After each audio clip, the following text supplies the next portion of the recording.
Olá, seja bem-vindo ao canal Acontece nos Livros, a casa da literatura brasileira contemporânea. Eu sou o escritor Wisner Fraga.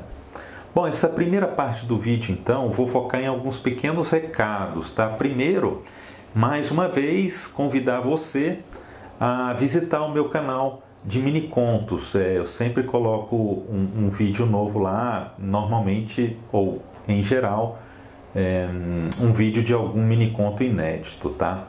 A segunda novidade é que a antologia da editora Cinete, em parceria com o canal Acontece nos Livros, está em pré-venda. Então, a Carla Dias, da editora Cinete, vai falar um pouquinho mais sobre isso.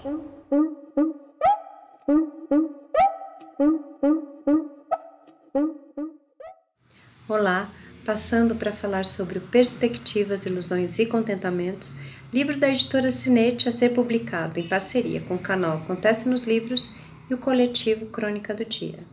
Esse projeto foi pensado com o intuito de valorizar a crônica brasileira contemporânea. São 20 autores e o livro já se encontra em pré-venda no site editoracinete.com.br. Apareça por lá, conheça o projeto, compre o seu livro.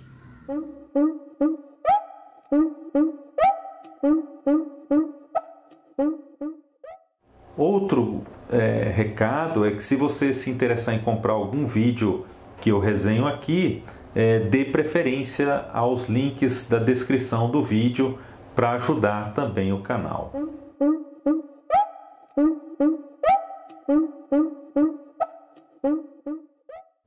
Todos nós estaremos bem. Este é o título do livro de Sérgio Tavares, editado pela editora dublinense no ano de 2023.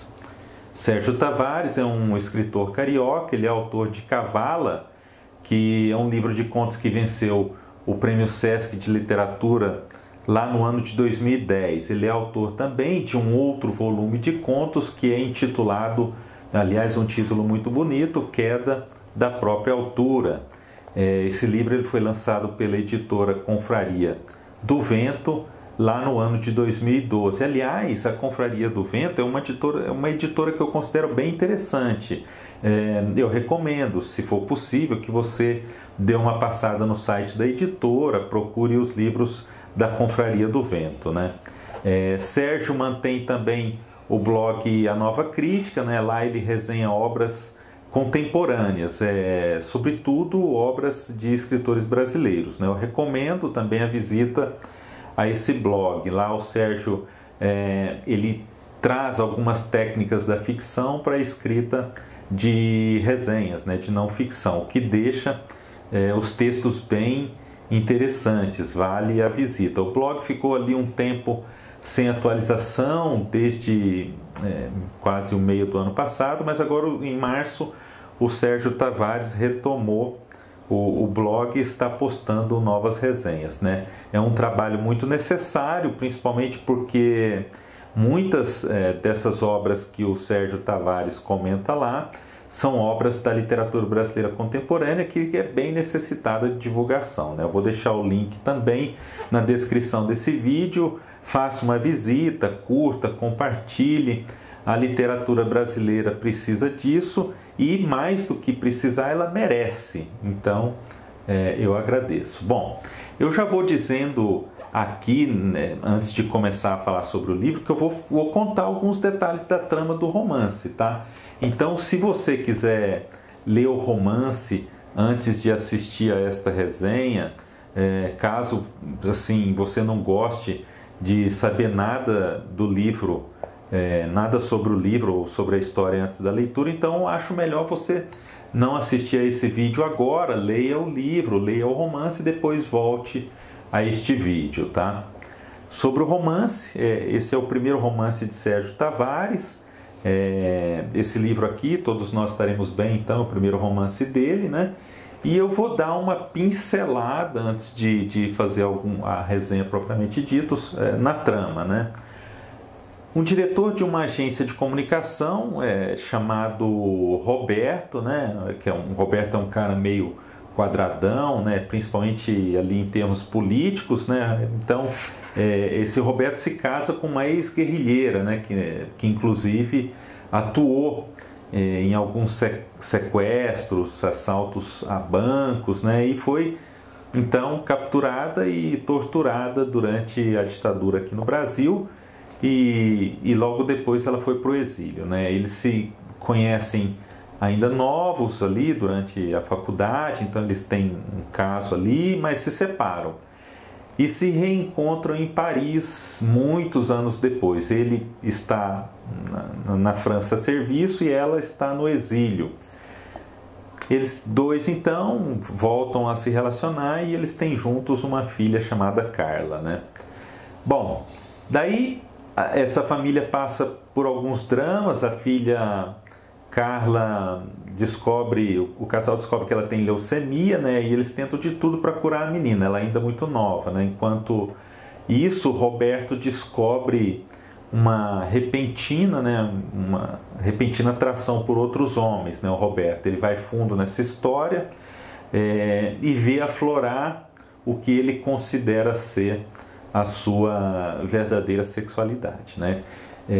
Então essa sexualidade acaba tendo vários outros desdobramentos ao longo desse romance aqui. Tudo isso tem como pano de fundo o capitalismo selvagem, né? Até porque Roberto é um empresário, a luta contra a ditadura, mais por conta da Lúcia, né? A busca por um meio termo ali dos dois, né? Uma convivência, uma solução possível para a democracia. Sérgio Tavares é um excelente narrador, ele sabe conduzir muitíssimo bem a trama, ele não deixa nenhum detalhe de lado, ele não se esquece de nenhum personagem, ele trata todos de maneira firme, né? Ele tem uma narrativa muito fluida e muito segura também, né? Mas o romance tem alguns pequenos problemas, nada que compromete, claro, a obra, né? Apesar dessa trama bem interessante, né? Apesar dessa narrativa muito segura, de personagens fortes, interessantes, primeiro, a questão dos narradores. Tem um narrador onisciente e às vezes ele deixa transparecer algumas opiniões do escritor, do autor. Ele dá alguns palpites, algumas críticas, né? Ele se mostra um pouco, né? Nada muito grave, claro. Depois narra Roberto um pouco, Lúcia também narra, e o problema é que a voz de ambos é praticamente a mesma. Eles narram praticamente da mesma forma. Às vezes a Lúcia quer provar que não é o Roberto, e aí então ela começa a narrar de maneira mais poética, focando nas coisas práticas, nos fatos, mas aí logo volta, né, ao estilo do Roberto. Então essas vozes acabam se confundindo ali ao longo do romance, né? Eu venho dizendo aqui sempre em outros vídeos que essa questão de trazer vários narradores para uma mesma obra, para um romance, pode ser, e geralmente é, algo muito arriscado, né? Tem que ser bem pensado. Outro ponto é que o leitor acaba não comprando muito essa personagem Lúcia, né? A Lúcia tem uma visão maniqueísta do mundo, né? O que pode até, é claro, ser fruto de tudo aquilo que ela sofreu, das torturas, do idealismo, mas ela acaba sendo muito perfeita. Ela não delata ninguém enquanto é torturada, ela perdoa os erros de todo mundo, não comete ela própria nenhum erro, né? Além de ser idealista, ela perdoa então todos os equívocos de todo mundo de uma maneira bem tranquila, muito calma. Ela tem uma visão de mundo muito idealizada, né? Ela idealiza muito as pessoas. Ela sempre tenta ver o lado bom de tudo e de todos. É difícil, muito difícil acreditar em uma personagem assim. Claro que ela pode até existir na vida real, mas na ficção é difícil de comprar. Outro ponto que me incomodou um pouco foi uma certa falta de revisão em alguns trechos do livro, né? há em alguns trechos, claro, não no livro inteiro, há palavras repetidas, inversões de frase ali que para mim não fizeram muito sentido, há um certo exagero em algumas descrições, né? Essas descrições contêm um nível que eu acho quase paranoico de detalhes, né? E isso acho que acaba cansando um pouco o leitor, né? Eu em particular até gosto de uma narrativa assim com muitas descrições, muitos detalhes. Mostra que o escritor pesquisou, né? Que o escritor se debruçou sobre todos os detalhes da narrativa, né? Mas isso acontece muito com as partes aqui desse romance que narram as aventuras sexuais de Roberto. Então essas descrições beiram a paranoia de tantos detalhes, né? Às vezes os personagens eles aparecem um pouco deslocados, né? Roberto faz, por exemplo, algumas análises muito frias. Essas análises não são muito compatíveis com a forma, com a sensibilidade desse personagem, né? Com a forma com que esse personagem foi construído.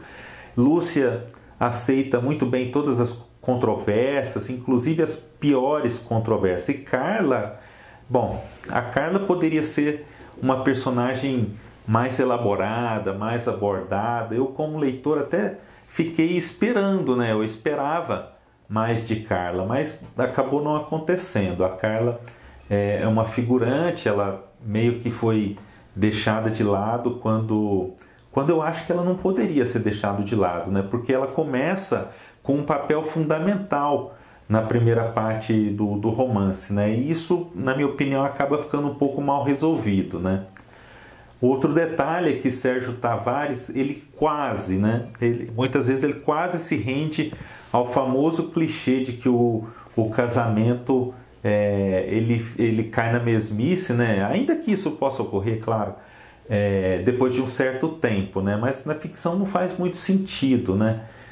O lugar comum na ficção não faz muito sentido. Então o casal cai nessa tentação do lugar comum, do sexo, depois de um tempo, né? Mas, relembrando, eu acho um ótimo romance, um tema importantíssimo, né? Não só essa questão política, da ditadura, da abertura do capital, o problema do capitalismo, mas também essa coisa do hedonismo, né, de Roberto, né? Essa segunda chance de descoberta sexual, né? Ainda que não sejam esses os temas do momento, mas eu considero temas importantíssimos, né? Ou talvez por isso mesmo eles sejam tão importantes, porque eles não são muito trazidos, muito tratados na literatura brasileira, né? O Sérgio tem um excelente domínio da linguagem, ele faz um mergulho nesse tema que eu acho bem pantanoso e, como eu disse, muito pouco explorado na literatura brasileira.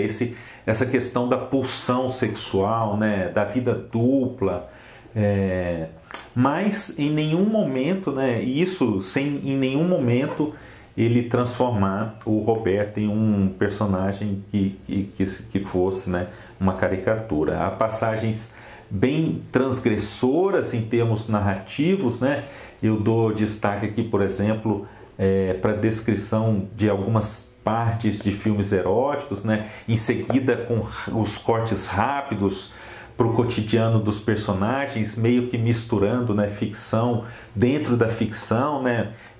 Como se o narrador quisesse mostrar ao leitor essa vontade, né, de fuga da realidade, né? Essa pulsão sexual como uma fuga, o hedonismo como a única forma verdadeira de liberdade. Claro, né, que ao final tudo vai ser como o leitor espera, apenas ilusão. Mas esses recortes rápidos, né, da ficção dentro da ficção, de trazer outros suportes para o suporte da linguagem, de descrever uma cena, eu acho que foi uma sacada bem legal desse romance aqui do Sérgio Tavares.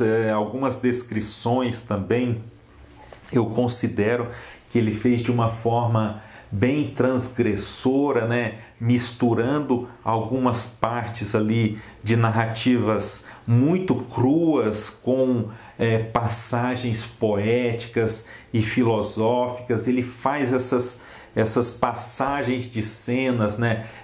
Ele passa de uma descrição para um diálogo, tudo de maneira muito rápida, muito eficiente, e claro, isso prende o leitor de uma maneira fantástica. É um livro que eu peguei, comecei a ler numa tarde e fui praticamente até o final do livro, de tanto que o estilo do Sérgio Tavares é fluido, é interessante, e de tanto que ele tem uma narrativa que consegue realmente prender o leitor. Eu recomendo demais a leitura desse romance de Sérgio Tavares. Todos nós estaremos bem, porque ele traz temas fundamentais, visões políticas, econômicas, visões da questão humana. Ele traz de maneira muito profunda, e são temas que eu considero fundamentais, embora não sejam temas do momento, né? Essa questão da condição humana é um tema que precisa ser resgatado novamente pela literatura brasileira. Bom, muito obrigado por assistir esse vídeo. Se você gostou, eu peço que compartilhe em suas redes sociais, valorize a literatura brasileira. A literatura brasileira é de altíssima qualidade, ela não deixa absolutamente nada a desejar a qualquer outra literatura produzida no mundo. Valorize a literatura brasileira. Muito obrigado e até a próxima.